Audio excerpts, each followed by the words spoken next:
eles viram no primeiro ano e formam substâncias químicas, né? Tudo isso daqui, ó, é formado por substâncias químicas. E uma substância química, ela não consegue se esticar assim com tanta facilidade, tá certo? Bem, de forma didática, qual é a diferença de radioatividade e radiação? Pronto.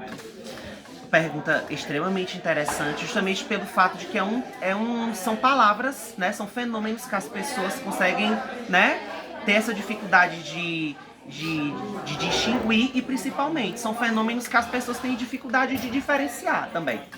E a radiação, pessoal, ela vem da radiação ultravioleta, radiação infravermelha, né?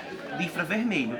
Que existem as radiações do tipo, por exemplo, dos raios que tem lá dentro do micro-ondas, como até a radiação que vem daqueles rádios antigos, que é de rádios AM e FM. Como tem também as radiações que são muito prejudiciais para a nossa pele, que vem dos raios ultravioletas, né? E por isso que a gente precisa passar protetor solar para justamente essa radiação não penetrar na nossa pele e não causar um câncer de pele. Já a radioatividade, ela vem da onde? Ela provém dos elementos químicos radioativos, como por exemplo o césio, como por exemplo o urânio, onde a gente quebra aquela teoria de Dalton, do modelo atômico do Dalton, que ele dizia que o átomo era uma partícula indivisível, mas aí a gente começa a ver que durante a construção das bombas atômicas, a gente consegue quebrar os elementos químicos radioativos para produzir, por exemplo, bombas atômicas. Então a radiação, ela vem daquele conceito inicial que a gente falou agora há pouco, da radiação do ultravioleta, e a radioatividade vem dos elementos químicos radioativos. E aqui eu deixo meus sinceros agradecimentos para o professor Aurélio por ter participado dessa nossa grande aventura e descoberta sobre a radiação e sobre coisas de radioatividade. Bom, pessoal, agora estamos aqui com o professor Rierson e vamos fazer as perguntas para ele sobre o tema de radioatividade. Primeiramente, professor, por que você escolheu estudar química?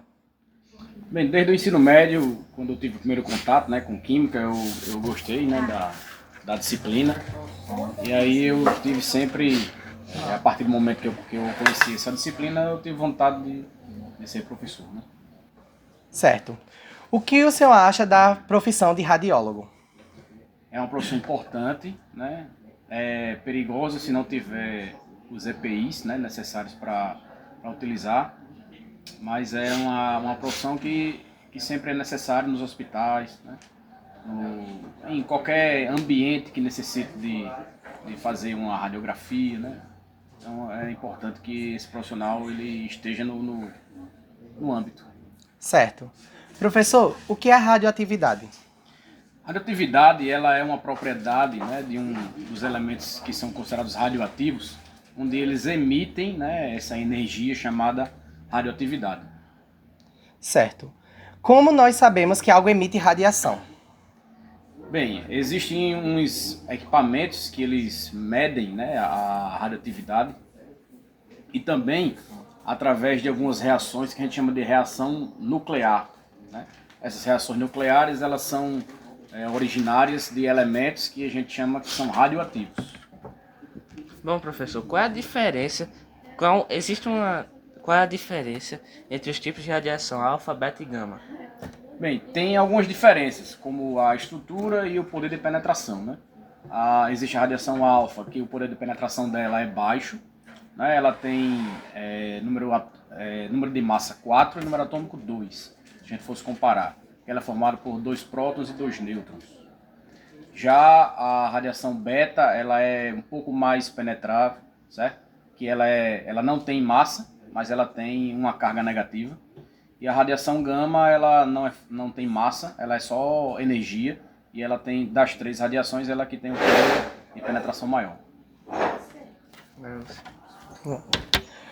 Professor, a que ponto podemos chegar para que haja uma mutação genética? Bem, para que haja uma mutação genética, além do organismo, né, ser exposto a uma radiação, essa radiação tem que penetrar na célula, tem que agir justamente na molécula do DNA e fazer alguma modificação nessa estrutura do DNA para que a próxima geração, né, desse indivíduo venha com uma diferença nesse DNA. Aí a gente chama isso de mutação. Professor, a radiação, na sua opinião, a radiação é mais uma vilã ou uma aliada? Não, a radiação ela é uma aliada, né? Por quê? Porque muitos dos procedimentos de combate, né, de cura do câncer, eles são provenientes de radiação, né? Até também energia elétrica, ela pode ser gerada através de usinas nucleares, que são onde elementos radioativos podem gerar energia elétrica através de alguns processos. Então, o que faz a radioatividade ser vilã é o homem que usa isso como uma arma contra outras pessoas, né? Então, a radiação, a radioatividade e a radiação em si não é uma vilã. O vilão, nesse caso, é o homem que usa isso com outros propósitos. Certo. Já na parte do mito e verdades, a gente queria saber se a radiação ela pode criar ou gerar energia. Criar energia, não. Ela pode gerar energia através de usinas nucleares, né? Em processos que ocorre fissão nuclear, por exemplo. Então, a fissão nuclear, o que é a fissão nuclear? É quando você tem um núcleo e ele se quebra, liberando energia e transformando em outros átomos. Essa energia que é liberada, ela é uma energia muito grande, muito alta. Então, ela vai evaporar a água do meio. Esse vapor ele vai movimentar turbinas. Peraí, pausa aí. Essas turbinas vão Quem é o gerar próximo? a energia elétrica. Era Manuel, né? Quem ia fazer a segunda pergunta do Mito ou Professor, Verdade? explosões nucleares e usinas nucleares são a mesma coisa? Então, usina nuclear, ela serve para... O objetivo principal é para gerar energia elétrica, né? Uma explosão nuclear é um acidente que ocorre nessas usinas. Pronto. Bom, professor, eu queria fazer uma pergunta, uma curiosidade que eu tive. Os X-Men são plausíveis? A radiação consegue mesmo criar superpoderes ou são mutações e degradações celulares? Vamos lá. Os X-Men, eles são ficção, né? Infelizmente, a radiação não pode gerar poderes, né? Dar poderes às pessoas. As mutações que acontecem, né? Através da interação de um organismo vivo com a radiação, normalmente são mutações que vão degenerar o ser vivo. Criar tumores? Tumores, né? Modificações até mesmo na estrutura corporal, né? A modificação na molécula do DNA, aí você pode obter algum problema de saúde futuramente. Então essas são as mutações reais que a radiação pode exercer em células através da interação com a molécula do DNA. Pode dar raio laser, não pode dar voo. Infelizmente. Não pode. Professor, agora uma dúvida também, uma curiosidade, na verdade, que eu queria perguntar para o senhor responder para a gente. Sim. Se os átomos eles são compostos por elétrons, compostos por uma eletrosfera que fica em volta deles, e os iguais eles se repelem, como conseguimos tocar uma superfície? Bem, na verdade isso aqui não é a realidade. Você está dizendo, eu estou sentindo essa mesa aqui, mas na verdade, cientificamente falando, a gente não está tendo essa sensação. Por quê? Porque quando você aproxima qualquer objeto, você está aproximando os elétrons. E os elétrons tendem a fazer o quê? Se repelir, porque são cargas iguais. Então, na prática, eu não estou tocando nisso aqui. Apesar de você sentir. Mas na prática você não está tocando porque os elétrons não deixam os objetos se aproximarem. Ou se tocarem, né, na prática. Bom, estamos aqui com a presença do professor Sérgio e vamos iniciar as perguntas. Professor, por que você escolheu estudar Química?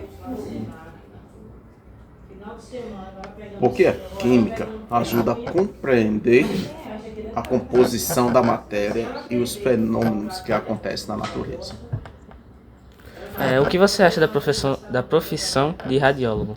É uma profissão essencial para o diagnóstico e acompanhamento de diversas doenças. O que é a radioatividade? É uma emissão espontânea da radiação por núcleos atômicos instáveis.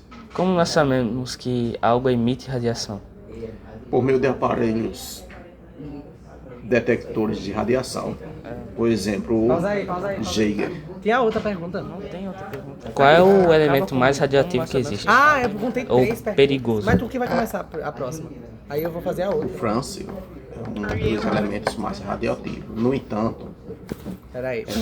elementos sintéticos, eles também possuem uma grande carga de radiação. Poderia dar um exemplo de elemento sintético? O organossônio, por exemplo, é um dos elementos sintéticos mais radioativos que conhecemos.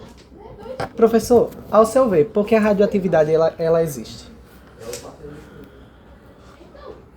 Porque alguns núcleos atômicos são estáveis e liberam energia para se Não, me vai transformarem tu, aí depois eu continuo. em núcleos mais estáveis. Não, mas é que a gente tocou.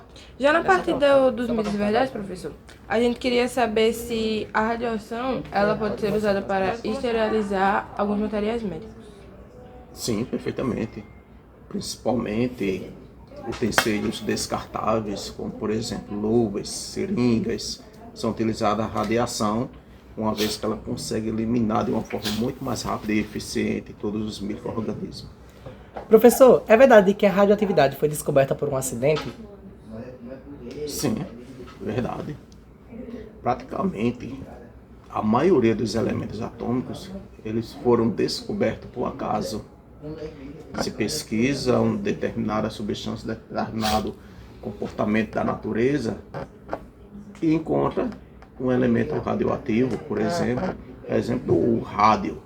Foi estudado por Marie Curie e ela transportava esse elemento sem saber o potencial de radiação que continha nele, o que lhe custou, além de alguns prêmios Nobel, a sua própria vida.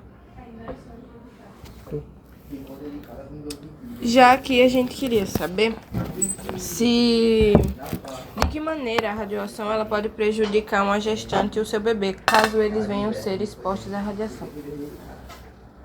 A exposição à radiação para gestantes e bebês, assim como também a lactantes, ela pode trazer um dano muito prejudicial à saúde, como uma formação de células, uma formação no desenvolvimento dos tecidos do bebê, a cognição motora. Então a radiação ela altera o desenvolvimento celular, podendo até mesmo levar a diversas mutações e patologias. Bom, é isso. Muito obrigado, professor Sérgio, pela sua presença.